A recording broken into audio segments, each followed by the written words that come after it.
DPR akhirnya mengesahkan Perpu nomor 1 tahun 2016 tentang perlindungan anak. Nah, salah satu poin penting dari Perpu ini adalah penambahan hukuman kepada pelaku kekerasan seksual dengan sanksi hukuman kebiri kimia.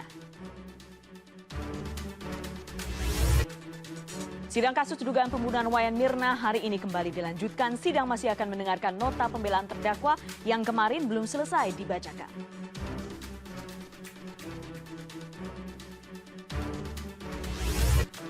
Dan Anda tidak bisa memasak? Tenang, kita sama. Kini ada robot yang bisa memasak untuk Anda atau mengajarkan Anda memasak.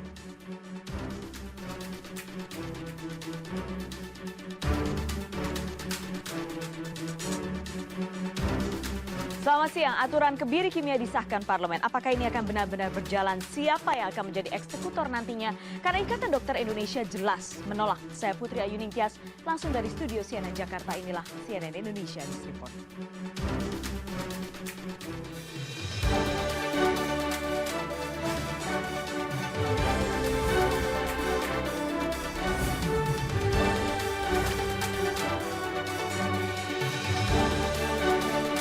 CNN Indonesia News Report.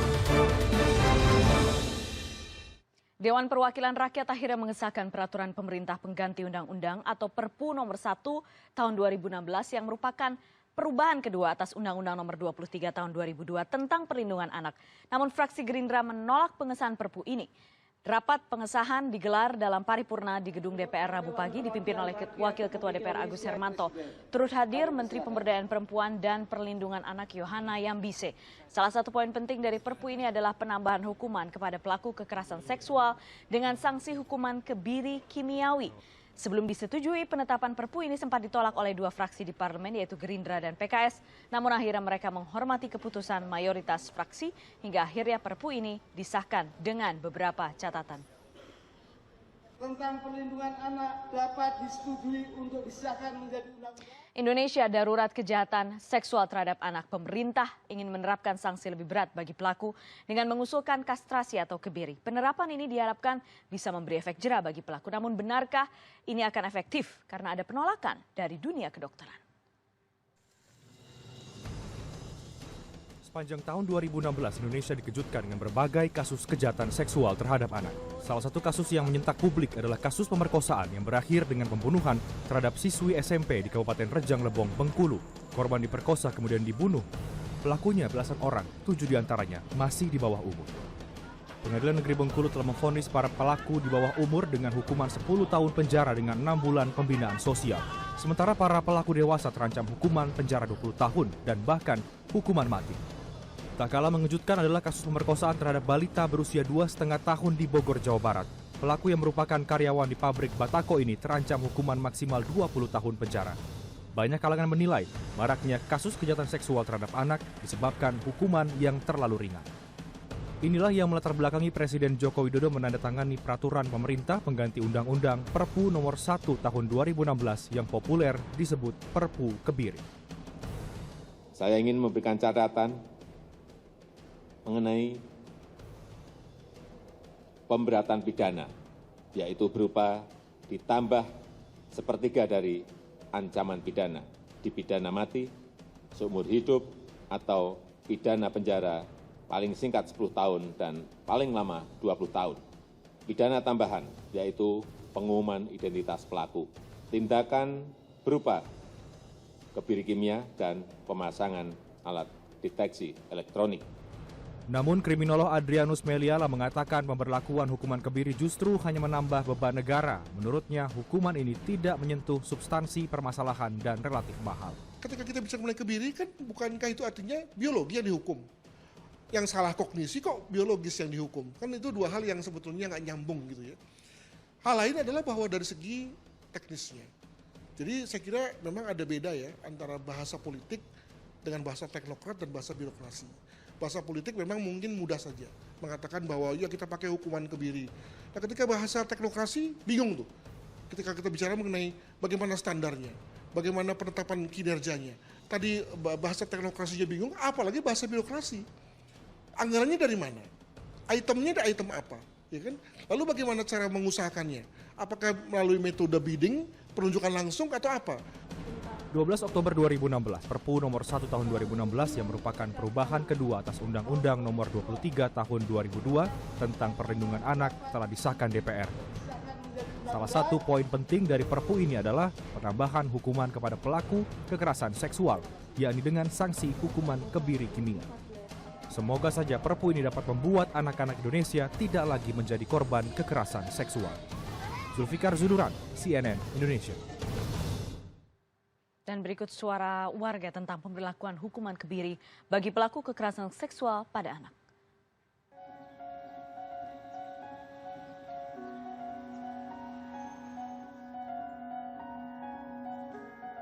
Kalau menurut saya setuju. Saya tidak setuju. Sebenarnya kebiri itu setuju banget. Tidak. Karena nanti pun juga akan, kalau tidak ada peraturan begitu juga akan disepelekan. Maupun udah di bawah umur ataupun di atas umur, kita juga nggak tahu gitu kan. Sebelum kita melaksanakan itu harusnya kita mengetahui latar belakang orang tersebut yang melakukan pemerkosaan atau apa, karena mungkin dia punya kelainan dalam diri. Kan kebanyakan kayak masalah kasus kemarin itu kan pelakunya banyak yang remaja, ya mungkin dikasih keringanan dulu atau dikasih hukuman yang setimpal lah gitu. Tapi kalau misalkan dia udah di atas dewasa, ya lebih baik itu saya setuju banget kalau untuk hukum kebiri.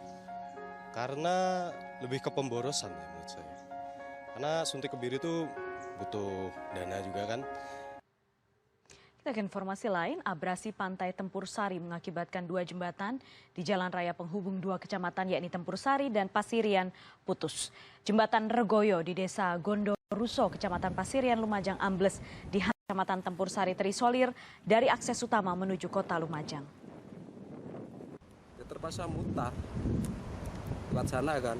Pronojiwo ya? Iya Pronojiwo. Kalau lewat sini kalau ya bisa, tapi kan nggak mungkin. Ya kalau banyak orang, kalau nggak banyak orang, takut Pak ya.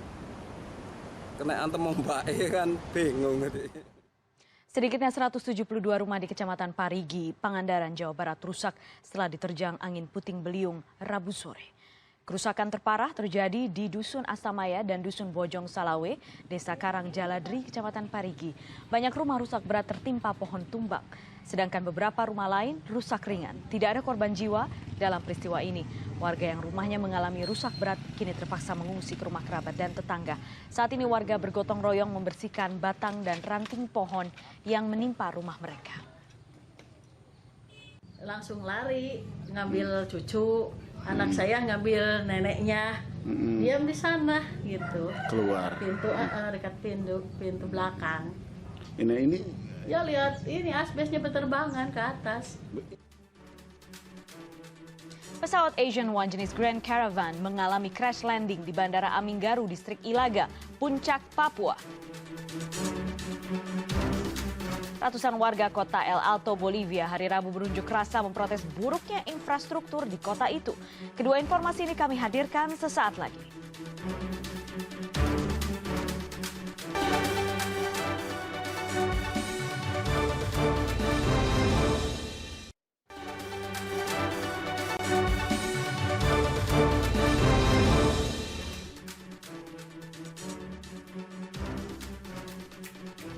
Di CNN Indonesia News Report, pesawat Asian One jenis Grand Caravan PKLTV dengan pilot Kapten Jaron Burhani dan kopilot AKP Stefanus mengalami crash landing di Bandara Aminggaru, Distrik Ilaga, Puncak, Papua, Kamis pagi.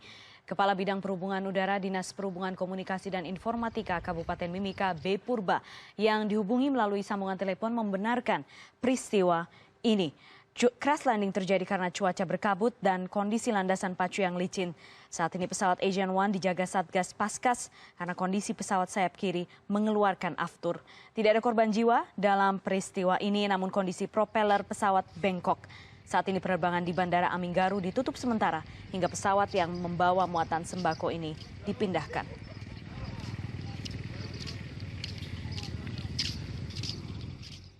Sidang pembacaan pembelaan terdakwa Jessica Kumala Wongso atas pembunuhan Wayan Mirna Salihin dilanjutkan hari ini di Pengadilan Negeri Jakarta Pusat. Dalam sisa pledoi yang akan dibacakan, kuasa hukum akan menjelaskan pembelaan terkait hasil pemeriksaan psikologi, kriminologi, psikiater, dan lainnya.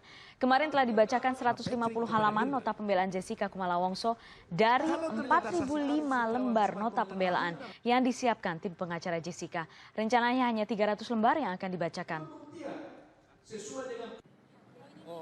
Jadi kemarin kan baru permulaan kan, belum inti ya. Kita kemarin baru ibaratnya membuka tabir. Kesimpulannya kita akan buktikan bahwa tidak ada satu alat bukti pun yang dipakai oleh jaksa untuk bisa menyatakan Jessica. Sudah ada produser lapangan Dea Kartika di Pengadilan Negeri Jakarta Pusat. Dea, bagaimana jalannya sidang hingga hari ini? Apa saja yang sudah dijabarkan oleh kuasa hukum Jessica? Tadi sidang dengan agenda pembacaan nota pembelaan atau pledoi sudah dimulai pada pukul 11 dan saat ini masih berlangsung. Dan ada 3 hal menarik yang saya soroti dalam sepanjang sidang tadi. Yang pertama adalah dari nota pembelaan tersebut, kuasa hukum dari terdakwa Jessica Kumala Wongso menyoroti tentang keaslian dari CCTV yang dijadikan alat bukti oleh jaksa penuntut umum yang di dalam nota pembelaan kali ini memang dinilai tidak asli, sudah dilakukan hal-hal yang membuat CCTV ini menjadi tidak asli dan menjadikan mereka menganggap bahwa CCTV tidak dapat menjadi bukti otentik atau menjadi dasar hukum bagi JPU untuk menetapkan atau mendakwa terdakwa Jessica Kumala Wongso. Kemudian ada juga yang menarik yaitu terkait dengan surat keterangan dari Rumah Sakit Abdi Waluyo Menteng Jakarta Pusat, di mana Rumah Sakit Abdi Waluyo Menteng ini merupakan rumah sakit rujukan pertama dan tempat di mana korban Wayan Mirna Salihin meninggal, dan di situ dokter yang memberikan surat keterangan kematian menyatakan bahwa tidak ada sebab kematian yang tidak wajar, sehingga itu menjadi dasar dalam nota pembelaan di sidang kali ini. Kemudian ada juga terkait dengan tidak adanya otopsi yang dilakukan oleh penyidik Polda Metro Jaya kepada tubuh dari korban Wayan Mirna Salihin, dan padahal itu merupakan salah satu syarat yang tertuang dalam peraturan Kapolri. Artinya dalam sidang yang digelar dari pukul 11 tadi dan nanti akan dibacakan 150 lembar nota pembelaan lagi, bahwa kuasa hukum dari Jessica Kumala Wongso membantah seluruh keterangan pernyataan dari JPU maupun dari saksi ahli yang dihadirkan oleh JPU beberapa waktu yang lalu. Putri. Baik, terima kasih Dea Kartika dari Pengadilan Negeri Jakarta Pusat. Kami tunggu terus perkembangan dari Anda. Dan berikut adalah beberapa informasi dari berbagai belahan dunia yang juga menjadi sorotan hari ini. Ratusan warga kota El Alto, Bolivia, hari Rabu turun ke jalan memprotes buruknya infrastruktur di kota itu. Warga menuntut pencopotan wali kota El Alto, Soledad Chapeton. Warga mengaku sangat membutuhkan fasilitas publik yang memadai, mulai dari lampu penerangan jalan hingga pasar swalayan. Warga tidak hanya menyerang wali kota, tapi juga Presiden Bolivia, Evo Morales, yang dinilai gagal mewujudkan janji kampanyenya. Setelah dihantam badai Matthew, hari Rabu PBB memperingatkan warga Haiti akan ancaman kelaparan dalam 6 bulan ke depan. Ini disimpulkan setelah sekitar 60 hingga 80% lahan pertanian di Haiti. Hari Rabu, ratusan warga Thailand berkumpul di halaman Rumah Sakit Sirirat, Bangkok, Thailand. Mereka mendoakan Raja Bhumibol Adulyadej yang kondisinya kian buruk. Sebagian besar warga menggunakan kaos berwarna merah muda yang melambangkan keberuntungan. Warga berharap raja mereka bisa segera sembuh dan mengaku tidak akan berhenti berdoa sampai raja mereka dinyatakan sehat kembali. Beberapa acara kenegaraan Thailand dibatalkan karena memburuknya kondisi sang raja.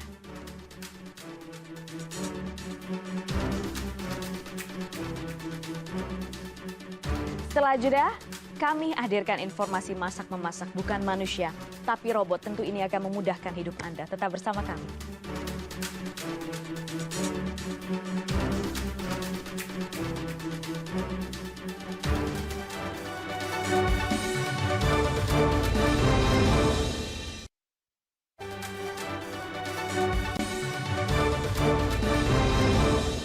Terima Terima kasih Anda masih bersama kami. Bagaimana jadinya jika Anda datang ke sebuah restoran, tapi tidak ada koki dan juga tidak ada pelayan? Jangan pergi dulu, karena di restoran ini Anda tidak memerlukan koki untuk memasak makanan Anda. Restoran yang terletak di Isesaki, Prefektur Gunma, Jepang ini hanya menyediakan vending machine atau mesin penjual otomatis. Ada mesin penjual burger, sandwich, ramen, udon, dan tentu saja berbagai macam minuman. Anda cukup memasukkan uang ke dalam mesin, kemudian pilih-pilih makanan atau minuman yang Anda inginkan. Nah, meski tidak ada staf yang bertugas, restoran ini tetap bersih dan terawat. Dan nah itu dia, Anda bisa langsung mendapatkan makanan yang Anda pilih. Jika ada masalah, Anda hanya cukup menelpon nomor telepon yang ada di tiap mesin dan pemilik akan muncul sebentar mengecek apa yang masalah, lalu kembali ke belakang dapur ya, kira-kira begitu.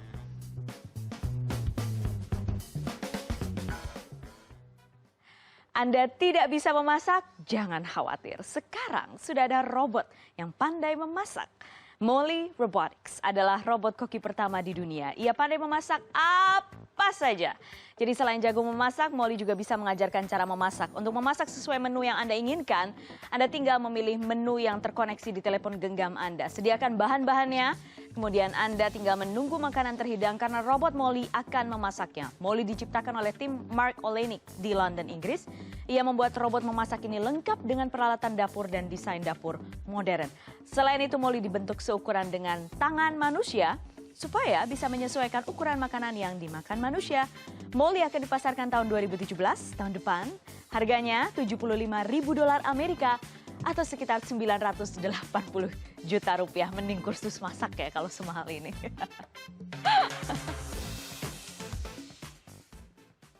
Dua bayi harimau putih baru saja lahir di kebun binatang Xinpu, Kota Lianyunkang, Provinsi Jiangsu, Tiongkok. Kelahiran dua bayi harimau ini menjadi daya tarik tersendiri bagi pengunjung kebun binatang. Di kebun binatang Xinpu, Tiongkok baru saja lahir dua satwa baru. Keduanya adalah bayi harimau jantan dan betina. Kedua hewan ini lahir pada tanggal yang berdekatan. Si jantan lahir pada 11 Oktober dan si betina pada 12 Oktober lalu. Menurut petugas kebun binatang, kedua bayi harimau tersebut lahir dalam kondisi sehat. Petugas masih membantu memberikan makan bayi harimau dengan daging ayam dan daging sapi. Namun, setelah berumur 3 bulan nanti, hewan-hewan ini akan diberi makanan yang sama dengan harimau dewasa. Kelahiran bayi harimau putih ini tentu saja menarik perhatian pengunjung di kebun binatang. Aktor kawakan Harrison Ford mengalami patah kaki saat pengambilan gambar film Star Wars The Force Awakens. Ford kini menuntut sebuah rumah produksi film di Inggris yang terlibat pembuatan film itu sebesar 1,6 juta pound sterling atau sekitar 25,2 miliar rupiah karena gagal melindunginya. Rumah produksi Foodless milik perusahaan Walt Disney telah mengakui 2 pelanggaran kesehatan dan keselamatan. Aktor Harrison Ford terluka ketika terjebak di bawah pintu logam selama syuting berlangsung pada tahun 2014 di Pinewood Studio, London. Ford langsung diterbangkan ke rumah sakit di Oxford, kemudian ia menjalani operasi pada kaki kirinya. You know, I mean, it's an accident. Accidents happen. It's a complicated workplace, a movie stage. A lot of things going on, and there was an accident, and I got hurt. It's not the first time I've gotten hurt on a movie set, but you know, it was very inconvenient for everyone involved, except for JJ, who got a chance to think about it for a little longer, and did make some adjustments. But you know, it was just an unfortunate event. Tuntas sudah CNN Indonesia News Report siang ini. Anda bisa menyaksikan program lainnya 24 jam di Transvision. Jangan lupa menyaksikan kembali CNN Indonesia News Report besok. Saya Putri Ayu Ningtyas, terima kasih. Selamat siang.